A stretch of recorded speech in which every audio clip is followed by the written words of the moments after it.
आज बाबा की मुरली में जो वरदान है, तो इसी वरदान को बाबा 3 दिन से किसी न किसी रूप से हमें अंडरलाइन करा रहे हैं कि बाबा को ऐसे अनुभव करें जैसे बाबा साकार में हमारे साथ है ना। और आज बाबा बहुत अच्छा एक एग्जाम्पल दे रहे हैं कि जैसे आत्मा और शरीर इकट्ठे पाठ बजाते हैं। अब देखो कि आत्मा और शरीर एक तो नहीं है ना, लेकिन जब तक हम बाबा के पास नहीं आए थे, हमें ये संकल्प में भी नहीं था कि आत्मा और शरीर अलग अलग है। जब हम शुरू में बाबा के पास आते हैं और पहला चैप्टर पढ़ते हैं कि जीवात्मा माना शरीर प्लस आत्मा, तो ऐसे वंडर लगता है कि क्या सच में आत्मा अलग है और आत्मा ऐसे सॉफ्टवेयर की तरह इस शरीर को चलाती है। और फिर जब विचार करते हैं कि सचमुच जब आत्मा निकल जाती है तो शरीर क्या बिल्कुल मृत हो गया ना, शरीर निष्प्राण हो जाता, तो समझ आता है कि जड़ तत्वों की 5 जड़ तत्वों की चीज है ये शरीर, और मैं आत्मा इसके साथ पाठ बजाती हूँ और ऐसे कंबाइंड रहती हूँ कि अनुभव ही नहीं होता कि मैं अलग हूँ, है ना। मुझे याद है एक बार एक माता आई तो उन्होंने मुझे कहा कि ये तो मुझे पता है कि आत्मा और शरीर अलग अलग है। तो मैंने कहा आपको कैसे पता? तो मुझे कहती कि जब मेरी माँ ने शरीर छोड़ा तो उस समय पर मैंने अपनी माँ को जब गोद में लिया, ऐसे हाथों में पकड़ी थी मैं उनकी बॉडी को, तो मुझे फील हुआ बहुत अंदर से जैसे कि ये मेरी माँ नहीं है, ये बॉडी है। उससे पहले मैंने कभी इस विषय में सोचा नहीं था। कहती मैं 16 वर्ष की थी और जब मैंने उस बॉडी को पकड़ा तो मुझे एकदम से अंदर से आया ये तो शरीर है, ये मेरी माँ तो नहीं है, तो मेरी माँ कहाँ है? तो मेरी माँ चली गई और फिर मैं उनके फ्यूनरल के लिए भी नहीं रुकी। मुझे लगा शरीर को जलाएंगे, उसमें मेरा क्या काम है। तो लोग तो शरीर को पकड़ पकड़ कर रो रहे थे, लेकिन मुझे था नहीं, वो तो चली गई, अब ये शरीर को जो भी करते रहे, मुझे उसमें कुछ नहीं है। तो आप सोचो कि बहुत रेयर ऐसा होता है कि आत्माओं को ऐसा अनुभव हो, लेकिन कुछ को होता है। और बाबा हमें ज्ञान से समझाते हैं कि आत्मा और शरीर हैं तो अलग अलग, पर इस सृष्टि रंगमंच पर हमेशा इकट्ठे पाठ बजाते हैं, है ना। आत्मा बिना शरीर के पाठ नहीं बजाते। बहुत ये राज है ड्रामा का। और बाबा कहते हैं कि बाबा भी जब आते हैं तो बाबा को भी तन का आधार लेना पड़ता है, क्योंकि बाबा भी बिना शरीर के पाठ नहीं बजा सकते।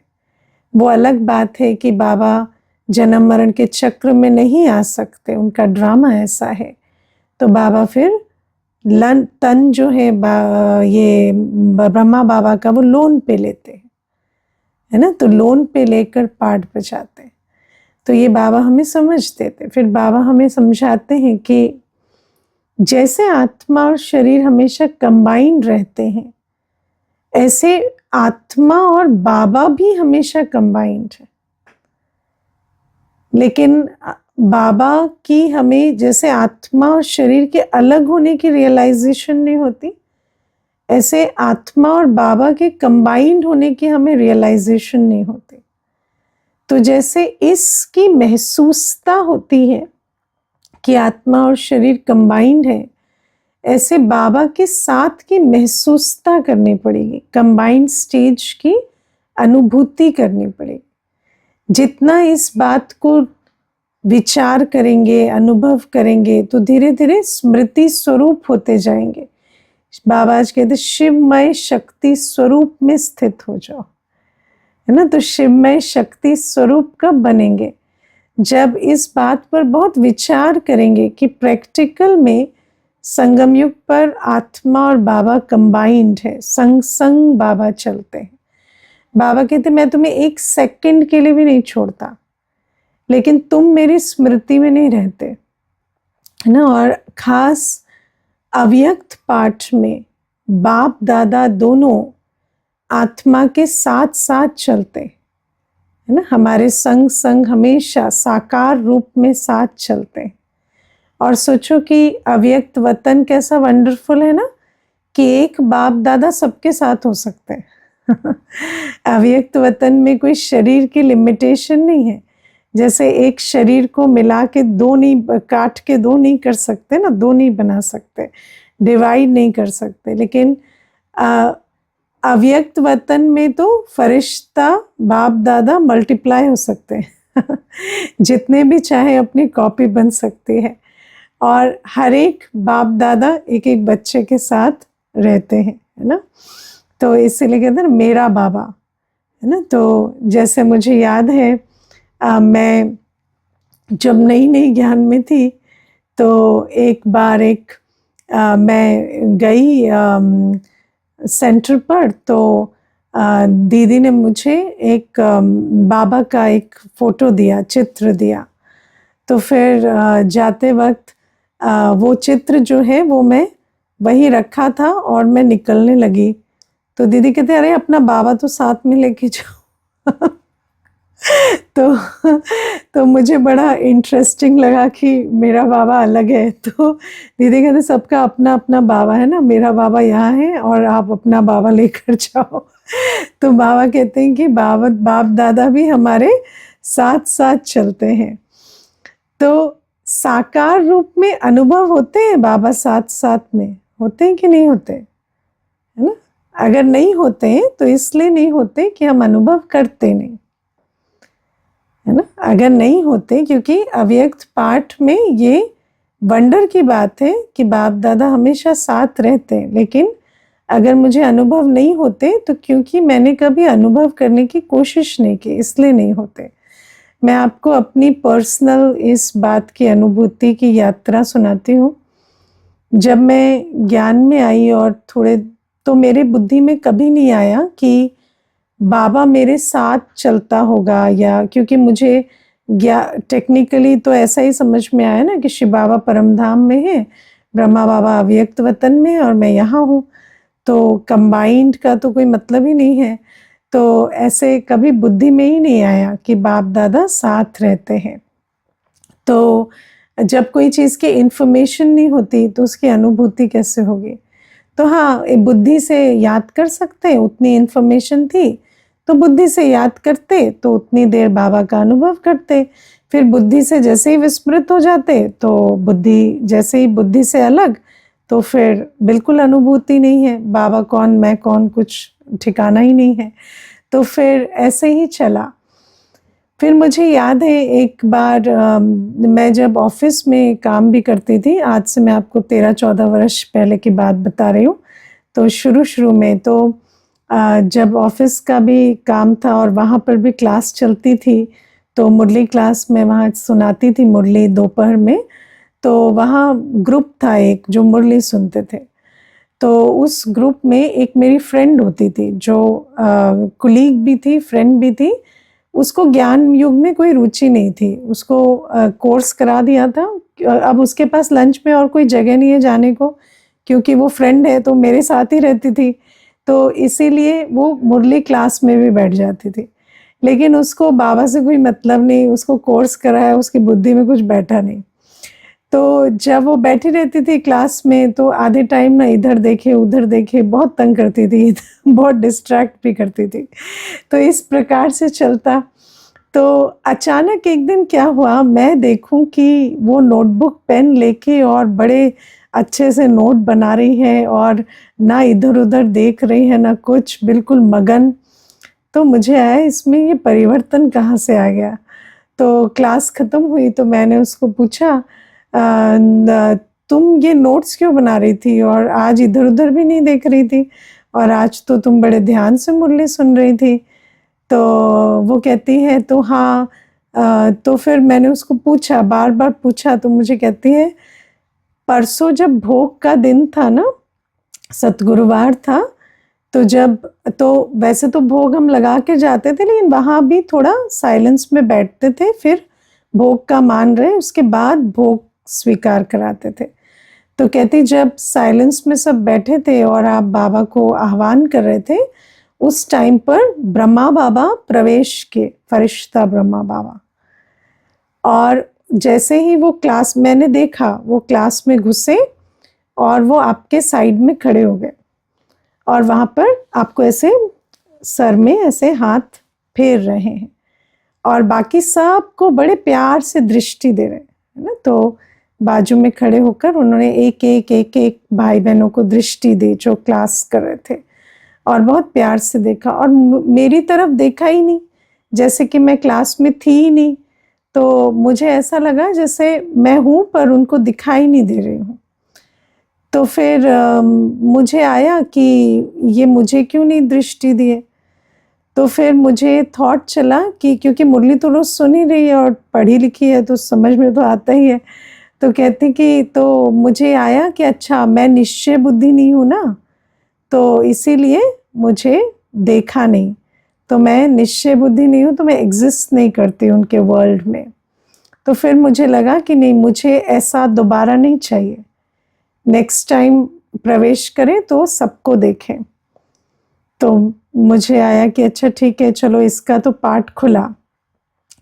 फिर मैं शाम को जब उस दिन आई सेंटर पर, तो मुझे संकल्प चला कि कितनी वंडरफुल बात है कि जिसको निश्चय नहीं उसको तो बाप दादा दिख रहे हैं और मुझे दिख ही नहीं रहे।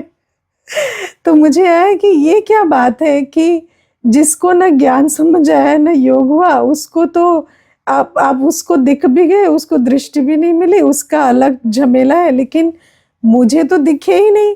अब बाजू में खड़ा है कोई, दिख क्यों नहीं रहा। तो मुझे आया कि क्या मुझे क्यों नहीं दिख रहे, जैसे उसके मन में प्रश्न उठा तो मुझे भी आया कि मुझे क्यों नहीं दिख रहे। तो फिर मुझे सोच चली कि अच्छा, तो मैंने कभी ऐसे अनुभव ही नहीं किया कि बाप दादा साथ में खड़े हो, ये सोचा ही नहीं, तो शायद इसीलिए नहीं दिख रहे।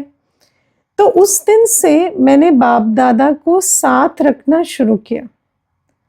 अपने अंदर ये समझ आई या ये ज्ञान में समझा कि बाप दादा जब अनेकों को दिख रहे हैं तो माना बाप दादा संग संग रहते हैं, पर मैं उसको एक्नॉलेज नहीं कर रही हूँ।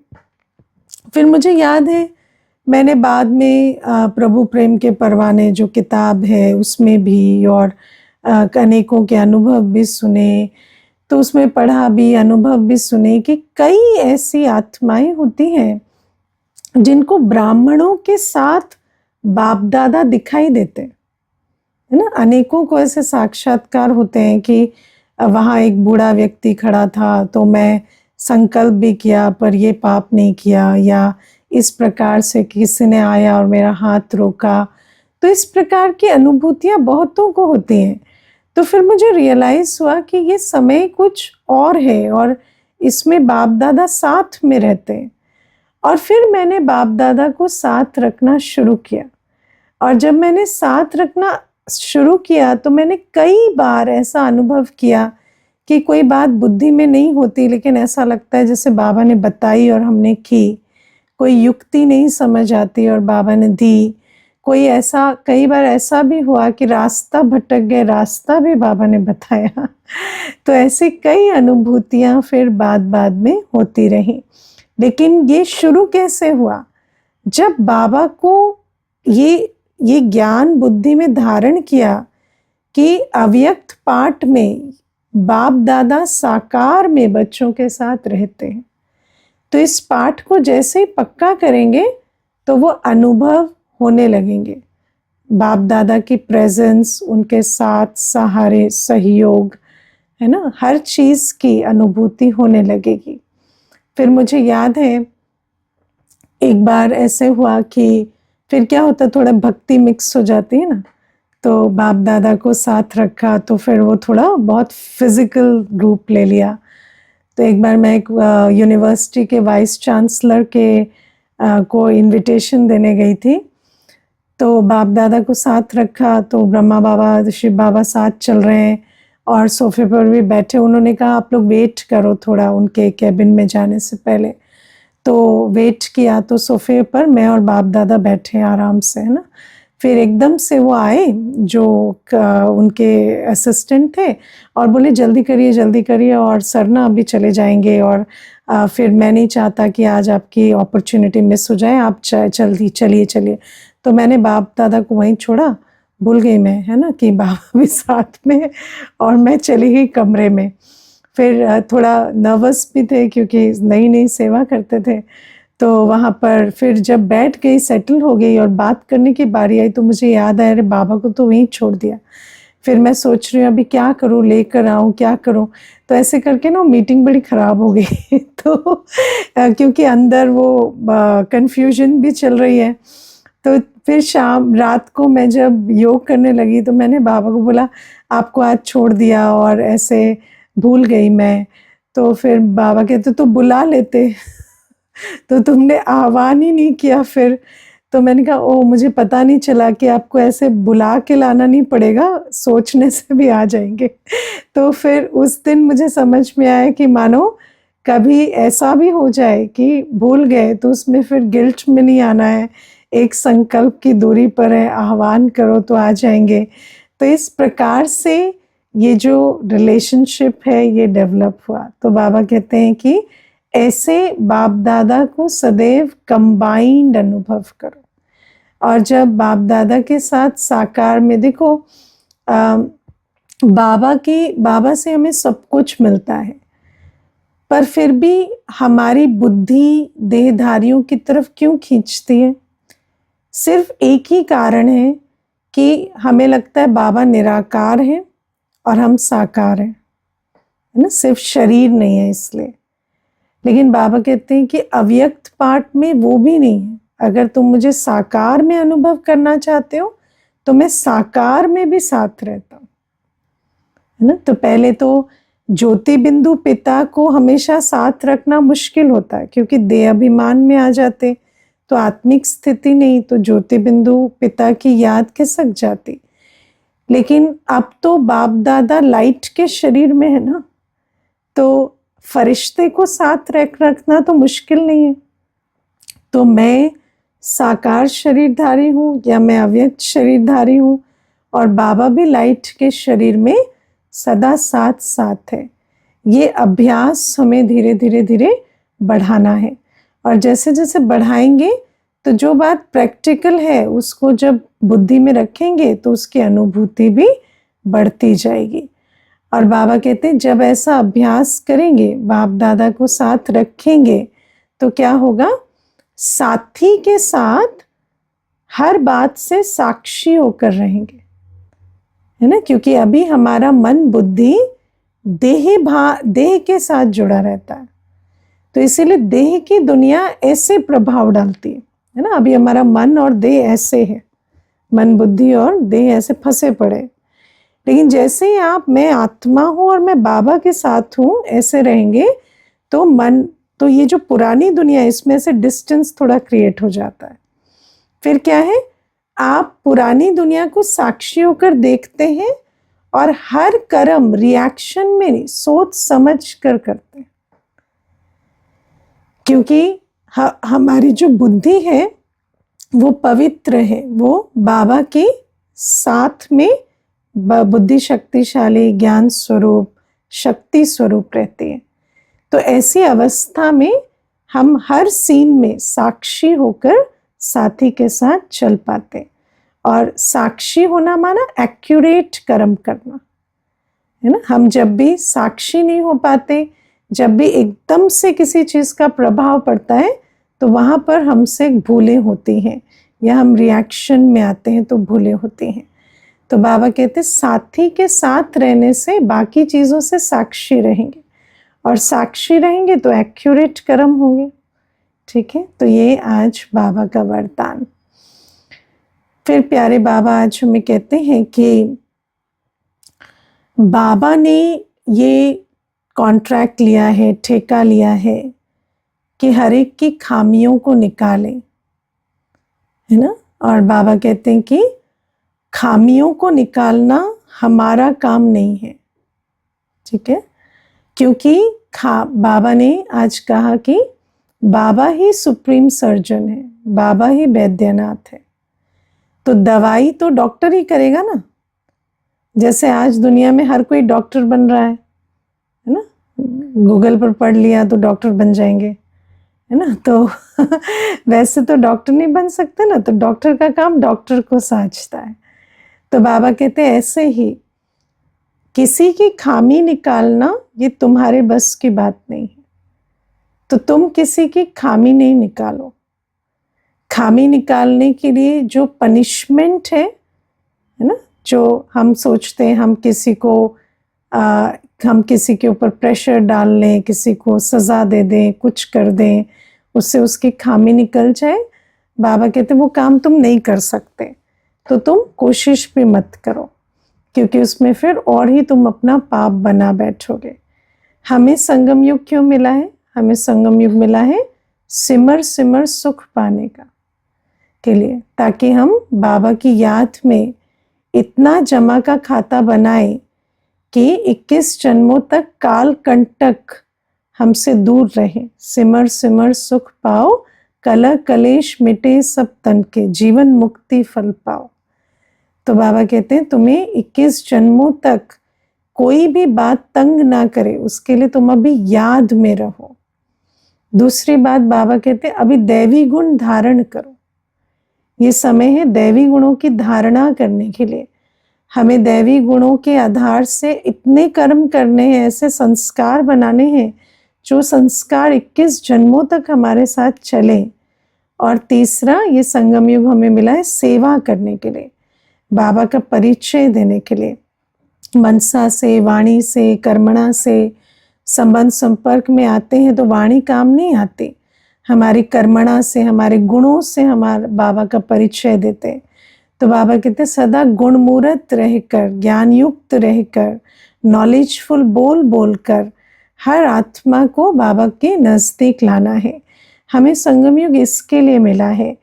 और जो काम हमारे बस का नहीं, हम उसमें ना पड़े, हम किसी की खामियां निकालने के चक्कर में ना रहें। और बाबा हमें ये बात समझाते हैं कि कई बार बच्चों के अंदर, क्योंकि देह अभिमान है तो क्रोध होता है ना। पहले तो देह अभिमान है, देह अभिमान खत्म नहीं होता, तो किसी भी बात में नाराज होना, क्रोध करना, किसी की गलती दिखी है ना, तो किसी की गलती है, वो फैक्ट है, उसको कोई नहीं कह रहा कि वो बात गलत है, ठीक है, उसकी गलती है, वो ट्रूथ है, लेकिन मुझे गुस्सा क्यों आ रहा है ना। किसी की गलती है तो उसमें गुस्सा आने का क्या मतलब है? गुस्सा आना, नाराज होना, ये देह अभिमान है। बाबा कहते किसी की गलती है तो है, लेकिन आप नाराज होकर या आप गुस्सा कर कर अपना पाप क्यों बना रहे हो? लेकिन जहाँ देह अभिमान होता है, जहाँ क्रोध का बीज होता है, तो किसी की भी गलती को बहाना बनाएंगे और अपने उस बीज को पानी डालेंगे, है ना। तो बाबा कहते कभी भी हमें क्रोध नहीं करना, हमें किसी पे नाराज नहीं होना। किसी की खामी है तो बाबा को बताओ, है ना। अब बाबा को कैसे बताएं, वो इंटरेस्टिंग चीज़ है ना। यहाँ क्लास में समझने की यही बात है कि बाबा को कैसे बताएं। तो 3 प्रकार की परिस्थितियां होती है जो मेरी आज बुद्धि में आ रहा है, वो आपको बताती हूँ। पहला, जब हम ब्राह्मण परिवार के संबंध संपर्क में होते हैं, तो ब्राह्मण परिवार के अंदर कोई खामी दिखाई दी, ठीक है, तो पहले क्या करो, पहले बाप दादा को साक्षी रखकर वो खामी सौंप दो, ठीक है, कि ये इसमें मैंने देखा या ये बात हुई। बाप दादा को जब हम कोई भी चीज देते हैं, तो जैसे बाबा तो दाता है ना, तो बाबा किसी की खामी भी देंगे तो खाली ले नहीं लेंगे। क्या करते हैं बाबा? जब हम बाबा को कुछ देते हैं तो बाबा क्या करते हैं, कौन बताएंगे? बाबा को, हाँ हाथ अनम्यूट करो, बताओ। समझाने देते हैं। समझाने देते हैं नहीं, इमीडिएट समझानी तो बाद में देंगे ना, मुरली में। वैसे क्या देते हैं? युक्ति देंगे, युक्ति देते और हाँ मुरली में मुरली में पॉइंट्स देते, वरदान देते। सबसे पहले बाबा हमारे दिल को बहुत साफ कर देते। अच्छा, ठीक है ना। तो जैसे ही आप बाबा को कोई बात दे दोगे तो बाबा उस दिल को शांति से, पवित्रता से, सुख से भर देते। क्योंकि जो दिल में जब कोई बात होती है ना तो अवगुण की जैसे मैला कर देता है दिल को। तो जैसे ही बाबा को सच्ची दिल से हम कोई चीज दे देते तो हमारी दिल साफ हो जाती। ठीक है। फिर दूसरी चीज होती है, जैसे बाप दादा तो अव्यक्त थे, हमने उनको दे दिया। अब निमित्त को, क्योंकि ब्राह्मण परिवार में जो निमित्त है उनको रिपोर्ट करना जरूरी होता है, तो फिर वो जो बात है उसको हम रिपोर्ट कर दें कि ये ऐसा हुआ। ठीक है। लेकिन कई बार ऐसा होता है कि हमने रिएक्ट भी कर दिया, है ना, उल्टा भी रिएक्ट कर दिया। जैसे किसी ने कोई बात की, अब किसी की कोई खामी आपने देखी, कोई निंदा कर रहा है, कोई कुछ कर रहा है, आप चुप नहीं रहे, आप वहां पर कुछ उल्टा भी बोला है, या आप उसको अवॉइड करने के लिए सिचुएशन में भी कुछ बोला है, तो वो भी आपने लॉ हाथ में उठा लिया। आप पूरे चुप तो नहीं रहे ना। कई बार हम क्रोधवश नहीं बोलते, डरवश कुछ बोल दिया, है ना, लोकलाजवश कुछ बोल दिया, वो भी हमने लॉ हाथ में उठा लिया। तो लॉ हाथ में उठाना मतलब वहां पर फिर कर्म का खाता बना। तो हमें लॉ हाथ में उठाना ही नहीं है। किसी ने कुछ भी कहा, मैं उस समय पर कोई भी रिएक्शन ना दूं, मुख से एक भी शब्द ना बोलूं, और फिर उसके बाद मैं बाबा को सौंप दूं और फिर निमित्त को इन्फॉर्म कर दूं कि ये बात ऐसे हुई। लेकिन अगर हमने कुछ कह दिया तो फिर कोई भी बात, कोई भी इमोशन के वश, तो वहां पर हमने खाता बना दिया। इसको समझ कर रखना। ठीक है ना। फिर उसके बाद आप आके कहेंगे मैंने तो ऐसे कह दिया, ऐसे कह दिया, फिर आपको डांट भी पड़ेगी कि आपको क्या जरूरत थी ऐसे अपना दिमाग लगाने की, या ऐसे आपने जो कहा उसका मतलब ये निकलता है, वो निकलता है, आपको किसने कहा था, वो बात उठेगी। तो फिर वहां पर मान लेना कि ठीक है, भूल हुई, अब अगली बार से मुंह बंद रखो। तो ये है ब्राह्मण परिवार के साथ। ब्राह्मण परिवार में कोई भी बात होती, हमें दिल साफ करना है बाबा को देकर और निमित्त को रिपोर्ट करना है। दूसरा, लौकिक संसार में, है ना, जैसे जहां पर आपकी चलती नहीं है, जैसे आप घर में हैं और आपके ऊपर कोई अथॉरिटी में है, या आप ऑफिस में काम करते हैं, आपका बॉस है, कोई ऐसा है, तो वहां पर आप लॉ हाथ में उठाएंगे तो आप इंसाफ नहीं कर सकते, क्योंकि आप पावरफुल पोजीशन में नहीं है। ठीक है। लौकिक में दो प्रकार की चीजें होती, एक जहां हम पावरफुल पोजीशन में, जहां हम पावरफुल पोजीशन में नहीं है। तो जहां हम पावरफुल पोजीशन में नहीं है ना, मान लो बॉस ने डांट दिया, सास ने कुछ कह दिया, है ना, या किसी ऐसे ने कह दिया जहां पर हमारी पावर नहीं है, तो वहां पर भी क्या करना होता है, बाबा को देकर दिल साफ कर दिया। उसके बाद जो वहां अथॉरिटी है, जिनके लिए आप काम करते हो, जिनके शरण में आप हो फिजिकली, उनको वो बात रिपोर्ट कर देनी होती है ना, क्योंकि कल को फिर वो कहेंगे हमें तो बताया ही नहीं, है ना। तो आप वहां पर पहले दिल साफ करो। एक तो बिना दिल साफ किए, बिना बाबा को दिए किसी को नहीं बताना, क्योंकि जब दिल साफ नहीं होती ना तो इंसाफ के चक्कर में पड़ जाते हैं, और ये इंसाफ का चक्कर बहुत बुरा चक्कर है। क्योंकि इंसाफ होता नहीं है। ठीक है। इंसाफ बहुत लॉन्ग टर्म चीज है, कर्म की गति में अंत में इंसाफ होता है, तो उस बात में नहीं जाना है। तो पहले दिल साफ कर लो, बाबा को दे दो, क्लीन हो जाओ, फिर निमित्त मात्र रिपोर्ट कर दो। जो भी आपकी अथॉरिटी, ऑफिस है तो ऑफिस के बॉस को कर दो, घर है तो घर में जिसके चलते उसको कर दो, ठीक है। तीसरी पोजीशन सिचुएशन होती है जब आप पावरफुल पोजीशन में, है ना। तो जब आप पावरफुल पोजीशन में, माना जैसे बच्चे की बात है, अब बच्चे की कोई खामी आपने देखी या जिसकी जिम्मेवारी आप पर है, आप बॉस है और आपने किसी की खामी देखी, तो वहां भी क्या करो, वहां भी पहले बाबा को दो। और अगर वो बाबा की मुरली सुनता है तो फिर उसको वैसे नहीं कहो, उसको अलग से कुछ मत समझाओ। लेकिन मानो वो बाबा को नहीं जानता, बाबा की मुरली से उसका कोई संबंध नहीं है, तो बाबा उसको इशारा नहीं दे सकते, तो फिर बाबा जैसे आज कहते हैं ना कि बहुत प्यार से आपको अपने दिल को साफ रख के प्यार से शिक्षा समझानी देनी है, वो आप वहां पर करो। किसी की खामी देखी तो वहां आप इंस्ट्रूमेंट बन जाओ कि बाबा जैसे इसको समझाते शिक्षा देते ऐसे देना है, रिएक्शन में नहीं आना, ठीक है। फिर किसी ने पूछा हाईएस्ट अथॉरिटी वाला कुछ बोले तो फिर समझो ये तुम्हारा कर्म बंधन है, उसको सहो क्योंकि उसकी कंप्लेन कहाँ करेंगे, कुछ नहीं कर सकते, ठीक है, उसकी कोई रिपोर्टिंग नहीं होती। तो वहां पर सिर्फ बाप दादा को दो और सहन शक्ति लो, ठीक है। तो ये भी कर्मों के हिसाब किताब है, इसमें अच्छा बुरा कुछ नहीं है, जो है सो है। तो ये है, तो ये 3 प्रकार से आप बाप दादा को देकर और अपने पाठ को बचाओ।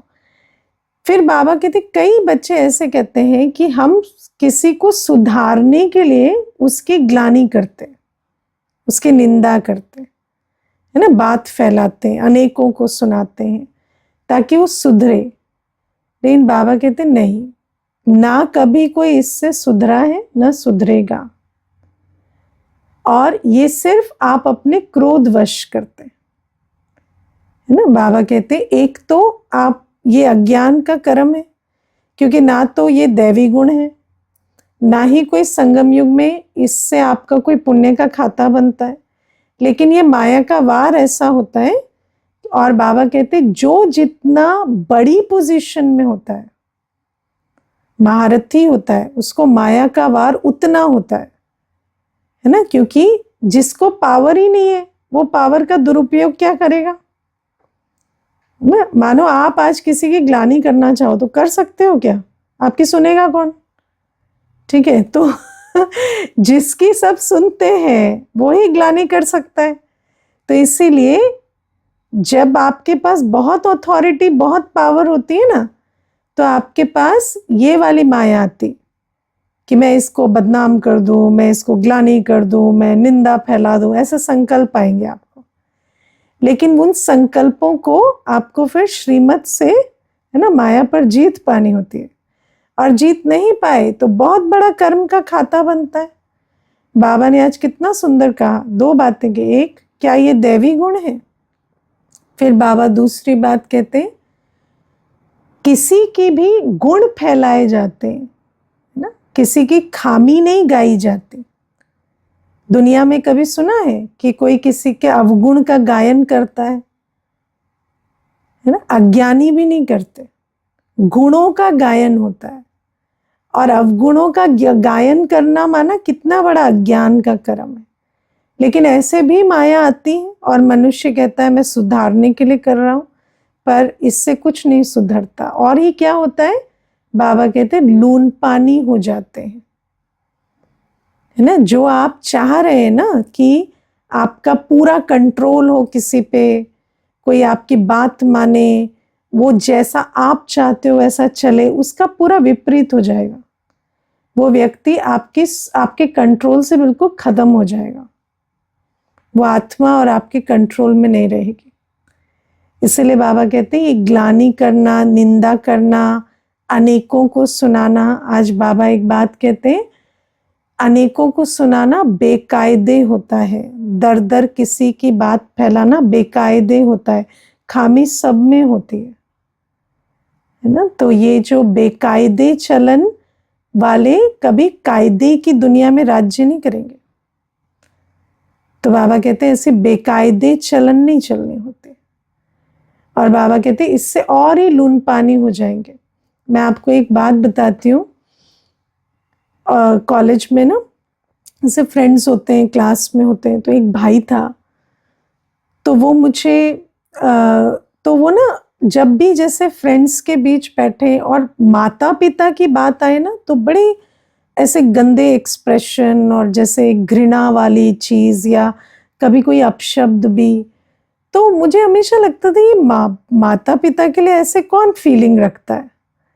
तो मैंने एक दिन उसको पूछा, हमेशा माँ बाप की बात आने से ऐसे क्या बिहेवियर, ये रिएक्शन क्यों आता है? तो कहते कि मैं जब से स्कूल में 7th 8th 9th स्टैंडर्ड में गया, मेरे पिताजी को ये था, ये सिगरेट ना पी ले, ये शराब ना पी ले, ये कहीं खड़ा ना हो जाए, ये कहीं कोई गलत काम ना कर ले। तो उन्होंने उस चीज़ के लिए विधि क्या निकाली, वो मेरे सारे फ्रेंड्स, उनके पेरेंट्स, उनको सबको फ़ोन करके बोलते, बेटे को ना ये आदत लग गई है, आप ध्यान रखना, बेटा ऐसे करता है, आप ध्यान रखना, है ना। तो फिर क्या होता कि हर कोई मेरे को उस दृष्टि से देखता। मेरे सारे फ्रेंड्स छूट गए, मेरी इतनी बदनामी हुई। फिर मुझे अपने पेरेंट्स के प्रति बहुत घृणा रहने लगी। फिर वो कहता कि फिर बाद में मैंने उनको सब कुछ बताना बंद कर दिया। मैंने नए फ्रेंड्स बनाए, मैंने किया वही। मुझे सिगरेट पीनी थी, मैंने सिगरेट पी, मुझे शराब पीनी थी, मैंने शराब पी, लेकिन मैंने उनको एक कानों कान खबर नहीं होने दी। मैंने कम्युनिकेशन ही तोड़ दिया। तो अभी क्या है, अभी मेरा ये है कि मैं घर में रहता हूँ, मैं उनके पैसे यूज़ करता हूँ, लेकिन मुझे पहली अपॉर्चुनिटी मिलेगी और मैं उनको छोड़ के चला जाऊँगा। तो आप सोचो कि एक व्यक्ति ग्लानि का रास्ता जो अपनाता है, उससे उसको मिलता क्या है? है ना, हाथ से चला ही गया ना, कुछ आया थोड़ी हाथ में। तो बाबा हमें कहते कभी भी ऐसे लौ हाथ में नहीं उठाना होता। कभी भी किसी को बाबा हमें कितनी सुंदर शिक्षा देते हैं। मैं किसी को समझा नहीं देता हूँ, अब वो सुने ना सुने उसकी तकदीर है ना। बाबा ऐसे नहीं, कैसे नहीं सुनेगा, इसको बदनाम कर दे, कैसे नहीं सुनेगा, ये कर दे। बाबा ऐसे कर्म नहीं करते। बाबा कहते हैं और मनुष्य को भी ऐसे कर्म नहीं करने। तो ये बाबा हमें समझाते। फिर बाबा हमें ये भी कहते, मानो कोई आपकी ग्लानि करता है तो उसमें क्या समझो, निंदा हमारी जो करे मित्र हमारा सो है ना। क्योंकि जब आपकी ग्लानि की जाती है, आपने ग्लानि का पेपर पार कर लिया ना, तो आपको बहुत स्वमान आ जाता है। स्वमान कब आता है पता है? जब अपमान होता है। वरना स्वमान सिर्फ ऐसे ही एक फैंसी आइडिया होता है।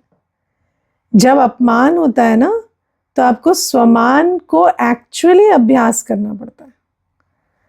और जब आप स्वमान का अभ्यास करते हैं ना, तब आपको पता चलता है कि स्वमान कितनी बड़ी चीज़ है। आपको कितनी फ्रीडम मिल जाती है कि आपको किसी के से मान नहीं चाहिए। तो ये बहुत अच्छा पेपर है जो देना चाहिए। और अगर कोई आपका पेपर ले रहा है और अपना खाता बना रहा है, तो खुश हो जाओ कि अच्छी बात है, मैंने पेपर दिया, मेरे को तो क्लास पास ही हुई। ठीक है। अच्छा, अगर किसी की निंदा करके नून पानी हो चुके तो क्या करना चाहिए? फिर उसको शुभ भावना दो, है ना। फिर शुभ भावना दो, फिर बाबा को सौंप दो और उसे शुभ भावना दो। रोज दुआएं दो, थोड़ा अमृत वेले के बाद थोड़ी सी दुआएं दो, और धीरे धीरे वो खाता जो हमने स्थूल में बनाया है वो सूक्ष्म में चुक्त होता जाएगा। और ऐसा टाइम आएगा जब वो सेटल हो जाएगा।